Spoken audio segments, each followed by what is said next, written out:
আচলতে এজন ল'ৰাৰ জীৱনটোনো কি? প্ৰায় ছোৱালীয়ে কোৱা শুনো, ল'ৰাবোৰৰ জীৱন বোলে বহুত সুন্দৰ। ইচ্ছামতে ঘূৰিব পাৰে, বন্ধুৰ লগত য'ত ত'ত আড্ডা দিব পাৰে, স্বাধীনভাৱে যি মন যায় তাকেই কৰিব পাৰে, কোনো বাধা নিষেধ নাই। আৰু ছোৱালীবোৰৰ ক্ষেত্ৰত গোটেই নিয়ম কানুন। কি দেখিছা তুমি এজন ল'ৰাৰ? কেতিয়াবা সুধি পাইছানে তাৰ সমস্যাবোৰৰ কথা? কেতিয়াবা লক্ষ্য কৰিবা হৃদয়ৰ মাজৰ গোপন বেদনাবোৰৰ ভাষাবোৰক। আৰু ছোৱালীবোৰে হয়তো নাজানে, ল'ৰাবোৰৰ জীৱন মানে আড্ডা, ঘূৰি ফুৰা কিংবা স্বাধীনতা নহয়। ল'ৰাবোৰৰ জীৱন মানে এটা সংগ্ৰাম আৰু ত্যাগ। জন্মৰ পিছৰে পৰাই ল'ৰাবোৰৰ এটাই চিন্তা, কেনেকৈ প্ৰতিষ্ঠিত হ'ব, কেনেকৈ নিজক গঢ়ি তুলিব। প্ৰতিষ্ঠিত হ'ব নোৱাৰিলে সমাজত মৰ্যাদা নাথাকে, কোনো ছোৱালীক তেওঁৰ সৈতে বিয়া নিদিয়ে। ল'ৰাবোৰে যদি পৰীক্ষাত ফেইল কৰে তেন্তে পথাৰত নাঙল ধৰিব লাগে। আৰু ছোৱালীবোৰে যদি ফেইল কৰে একেবাৰে সহজ সমাধান, তাইক বিয়া দিয়া হয়। ছোৱালী সুন্দৰী হ'লেই তাইৰ কাৰণে উপযুক্ত ল'ৰা ডক্তৰ আৰু ইঞ্জিনিয়াৰ। আৰু ল'ৰাবোৰৰ সৌন্দৰ্য হৈছে টকা। টকা থাকিলেই তাৰ কাৰণে আছে হাজাৰ কেটৰিনা কাইফ।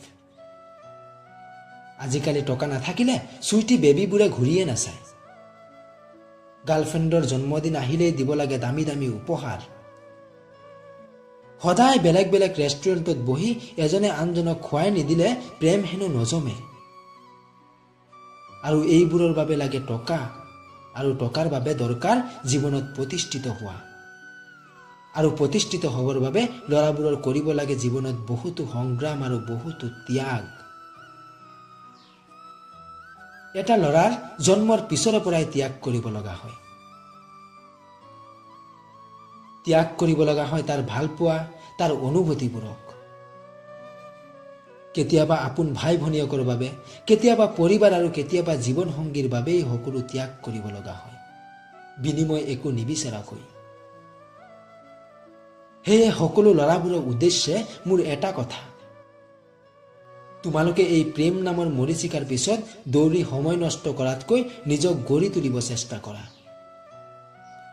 কাৰণ ল'ৰাবোৰে প্ৰেম কৰিবলৈও দৰকাৰ হয় টকাৰ, বিয়া পাতিবলৈও দৰকাৰ হয় টকাৰ। ছোৱালীৰ ওচৰত ল'ৰা হেণ্ডচাম হওক বা নহওক তাত কথা নাই, কিন্তু টকা থাকিবই লাগিব। এজনী ছোৱালীয়ে নিজৰ কেৰিয়াৰটো লৈ সিমানটো চিন্তা কৰিব নালাগে যিমানটো এটা ল'ৰাই ভাবিব লাগে। গতিকে এটা ল'ৰাই জন্মৰ পৰা মৃত্যুলৈকে জীৱনটো সংগ্ৰাম, ত্যাগ আৰু বুজাবুজিৰেই চলিব লাগে।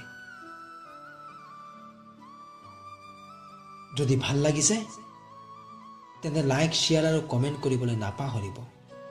আৰু যদি এতিয়ালৈকে আপুনি আমাৰ চেনেলটো ছাবস্ক্ৰাইব কৰা নাই তেন্তে প্লিজ ছাবস্ক্ৰাইব কৰি কাষত থকা ঘণ্টাটো বজাই দিব, যাতে সকলো ভিডিঅ'ৰ নটিফিকেশ্যন আপুনি সকলোতকৈ আগত